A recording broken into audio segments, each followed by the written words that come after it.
Welcome to Bigger, Stronger, Faster, the podcast exploring how Shore Capital Partners brings billion-dollar resources to the microcap space. In this episode, we continue our exploration of the lead independent director and the role they play in the success of Shore Capital portfolio companies. This time, we talk about the evolution of the business, the growth of the CEO, and the ways the role of the lead independent director changes during a company's 5-year holding period. I'm joined by Michael Burcham, 3-time private equity-backed entrepreneur and lead independent director for 4 companies at Shore Capital.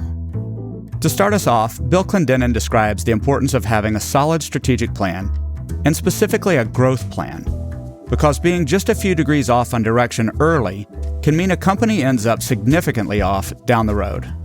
During the strategic planning process, Michael Burcham talks about the compass. And if you're 2 degrees off on your strategy, over 5 years, you're going to be not where you want to be.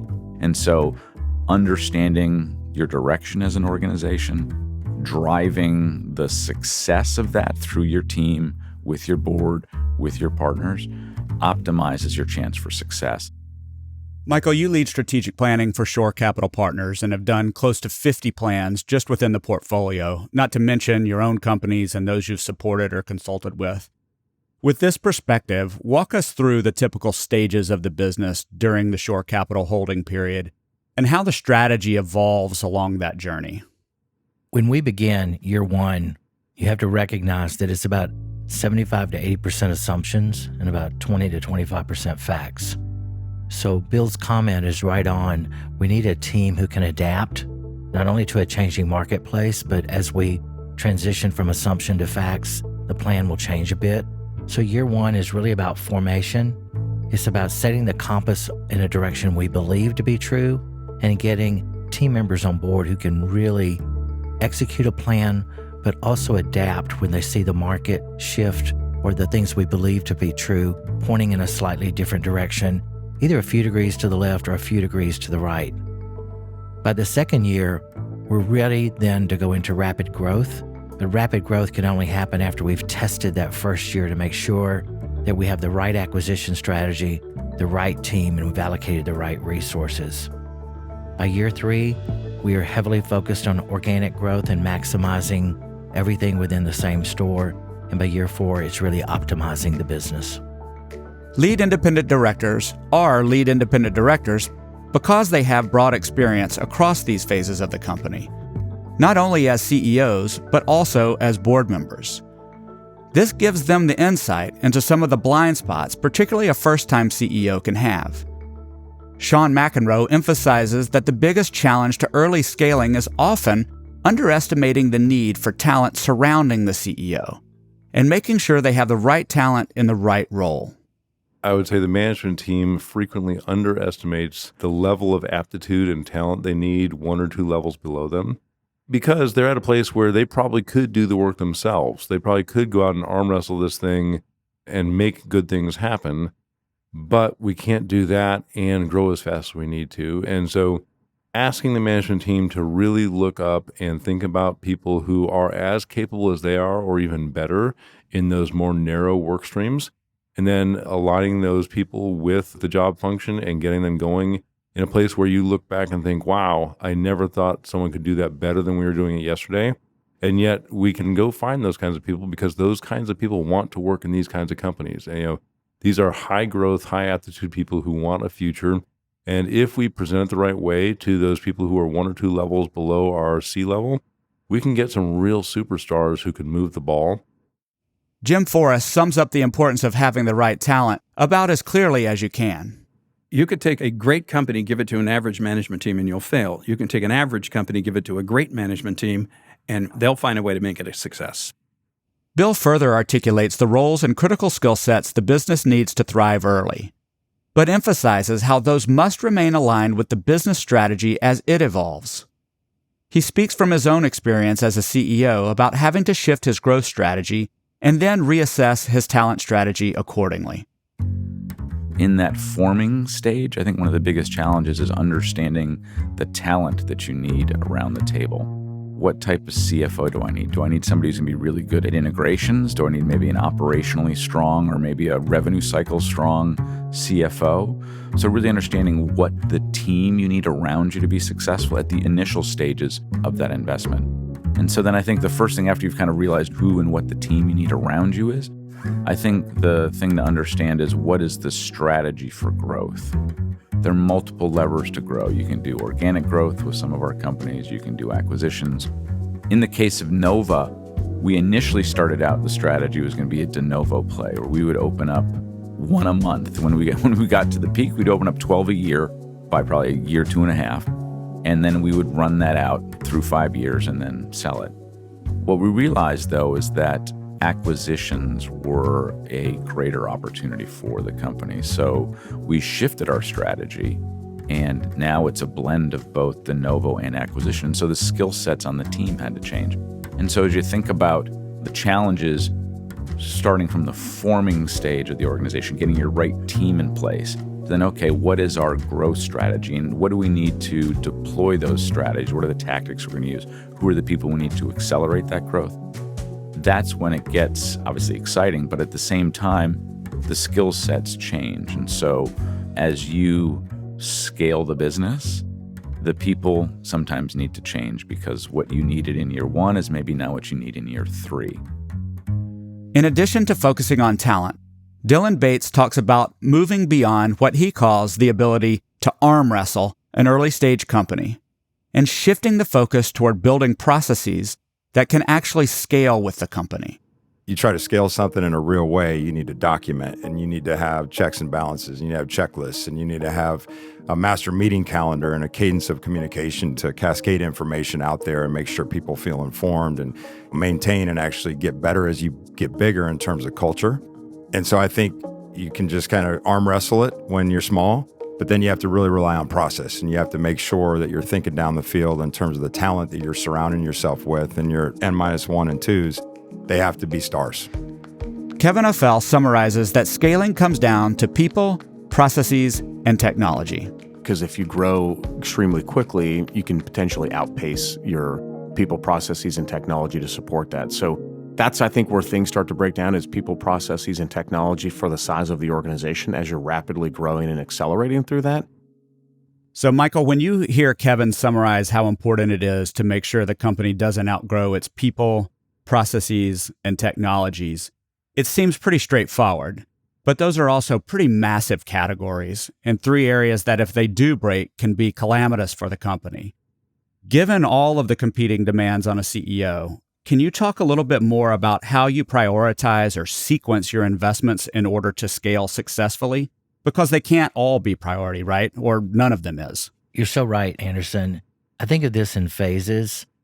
We talked earlier about year 1 and being driven by assumption and needing to scale with the right team.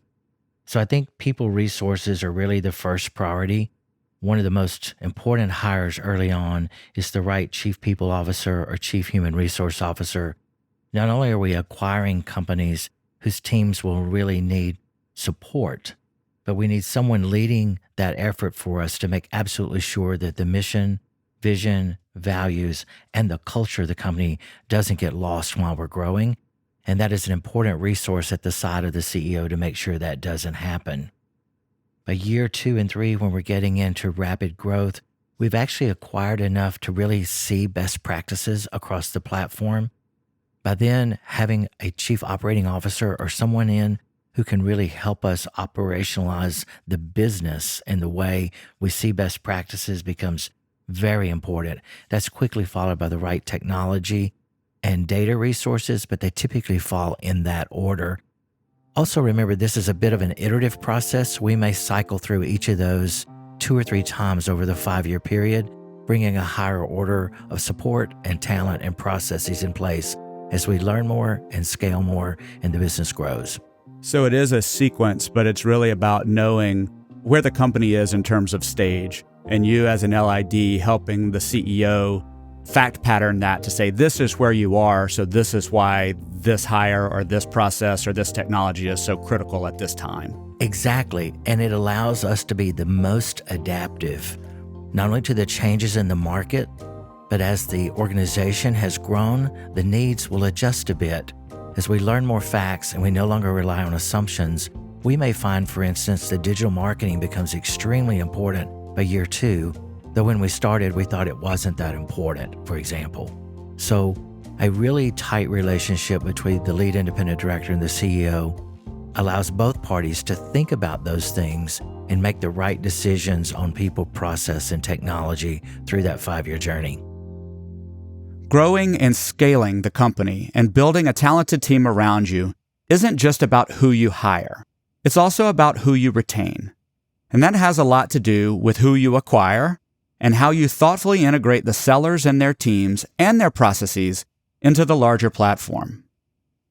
Integration is one of the critical scaling experiences the LID brings to the executive team in helping them think strategically about what bringing a new company onto the platform looks like, what needs to be integrated, what doesn't, what the impact of integrating or not could be.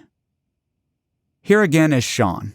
When I work with my teams, we get on the whiteboard and scale out all the different functions that we want to potentially integrate. And then we rank them based on things like our version of importance, our version of need for speed, our thoughts on value. But then we also try and think through that potential partner, the people who are joining our team, and think through their lens. What's most important to them? What do they want to do fast? What will they tell us is difficult? What will actually cause them pain? Bill speaks to the varying degrees of integration that can be considered and can unfold over time as the business matures. For him, it starts with understanding your non-negotiables. I think one of the first things you have to agree upon with your board, with your investment partner, sure, is what is the degree of integration, right? And so if you look at integration as a scale, maybe from 100 to 0, understanding what your non-negotiables are. Are we going to ensure that everybody has to be on the same EMR?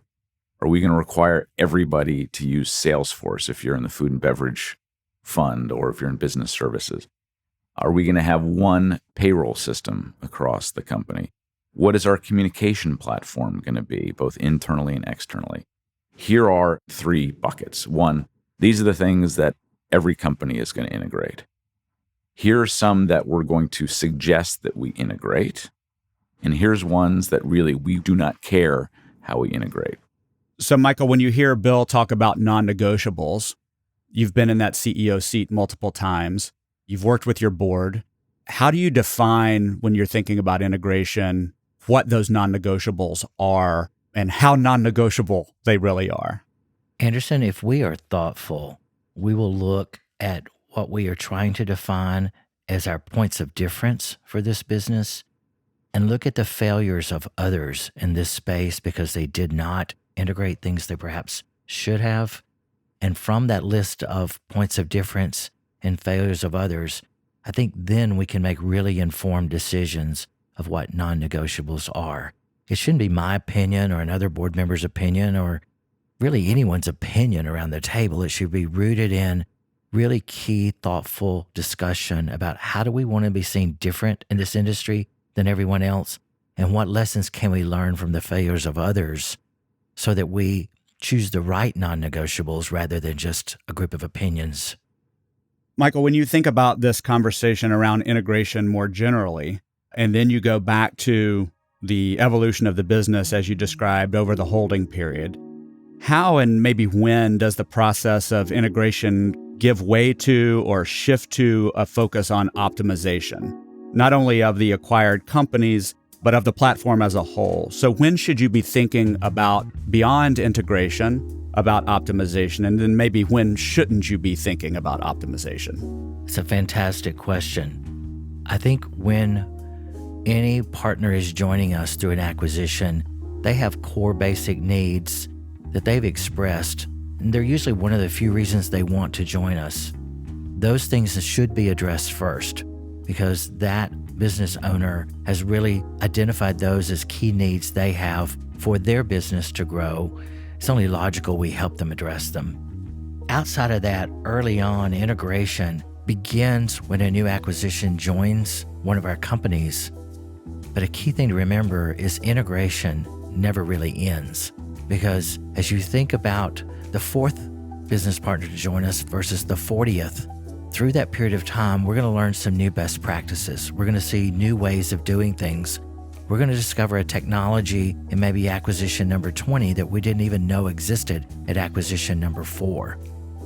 It would be foolish to say integration is done and then find great best practices later.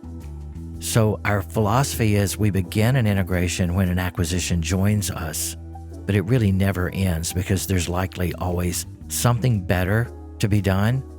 There's a bigger opportunity. There is a more clever way to integrate data.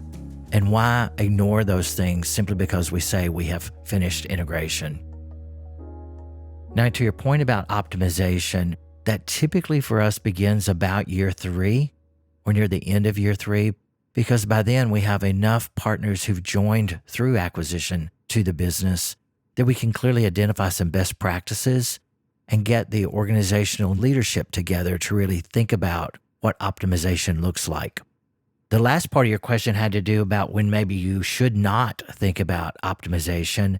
And from my own area of expertise in healthcare, I would say that's largely has to do with the clinical side of the business. We try very carefully to leave the practice of medicine and clinical decisions to our doctor partners who've joined us. And medicine is quite different market to market and region to region. And we focus our optimization around business processes, but rarely do we interject ourselves in the clinical processes. We usually ask the physicians to form their own advisory board and to make those decisions together as a team. By the time a company is ready to exit, or at least start that process, the CEO has grown and evolved toward being more of a peer of the lead independent director. Many have become seasoned CEOs in their own right. So naturally, the role of LID in supporting the CEO changes as well. But even at this later stage, Kevin comes back to the value the lead independent director brings because they've been there before. Their ability to identify any blind spots or to help prioritize the things that are going to maximize the value of the company as it approaches exit. Things that would be hard to know unless you've specifically had that prior experience. Being able to relate my experiences on some of the data that they think, why are we tracking this? Well, I've had experiences during an exit process where that information was requested and helped us maximize the value of the enterprise upon exit. And here again is Bill. When you're exiting a business, it's like landing a plane. And I think the CEO is the captain with their hands on the controls. I think the partner in shore is, and sometimes the CFO is sitting in the co-pilot's chair. Then you've got somebody in the jump seat, and I think the LID is sitting there in the jump seat, just really there more for moral support and helping them along that journey, because when you exit a business, there's just a lot of pressure, lots of diligence questions. What's the right outcome going to be? You really care about your team and the outcome for them. And so you have a lot of pressure. And so you are the person, the CEO's in the seat. And so I viewed my role as the person in the jump seat, really being their moral support, helping them navigate landing the plane. Because when you land this plane, you got pitch, you got altitude, and lots of variables. And so it's how you navigate those variables as you're trying to land this plane that makes a huge difference in the outcome. And Jim reminds us of the key role the LID plays, regardless of the stage of the company, in ensuring the CEO and executive team have what they need to succeed. My job is to make it efficient for the partner, have them understand where the company needs resources, where it needs attention, and getting those resources from the partner. Michael, as you listen to Kevin talk about having been there before, and Bill's analogy of landing the plane and Jim's reminder of the continuing role of the LID, can you just summarize how your role as a lead independent director evolves with the business and with the CEO? And is there an example with one of your CEOs that captures this evolution, this change in your role and relationship along with the business? Anderson, I think a great example would be the CEO of our orthodontic business. Early on, the CEO had been a previous chief operating officer, but was a first-time CEO. So our conversations were mostly about not trying to be the operating officer and the CEO, but really thinking and leading from the front, building the team, really assisting in the acquisition process. And part of my work was to ensure that the Shore partner was fully informed of the work we were doing day to day so that that message could get reinforced. That was largely the work of year one. I would say by year 2 and 3, we really thought more about operational enhancements, which was in his sweet spot already. So my role shifted a bit, and my conversations were much more about insights following board meetings, when to engage the partner when you needed the help, and because we were doing so well, how might we upgrade and optimize our overall strategic plan because we were going to hit our entire 5-year goal in 3 years. Today, we really are simply partners. Our conversations are much more like two colleagues talking about the business.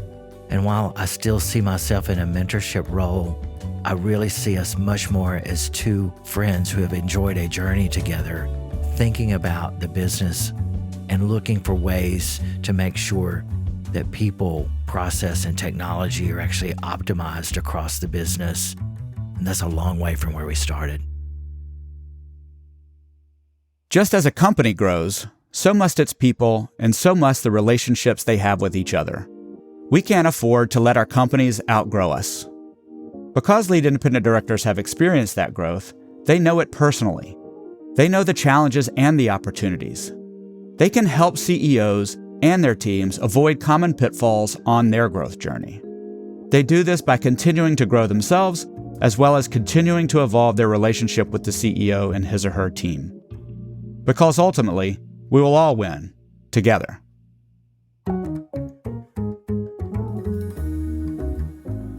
This podcast was produced by Shore Capital Partners, with story and narration by Anderson Williams, recording and editing by Andrew Malone, editing by Real Audiobooks, sound design, mixing, and mastering by Mark Galloop of Real Audiobooks.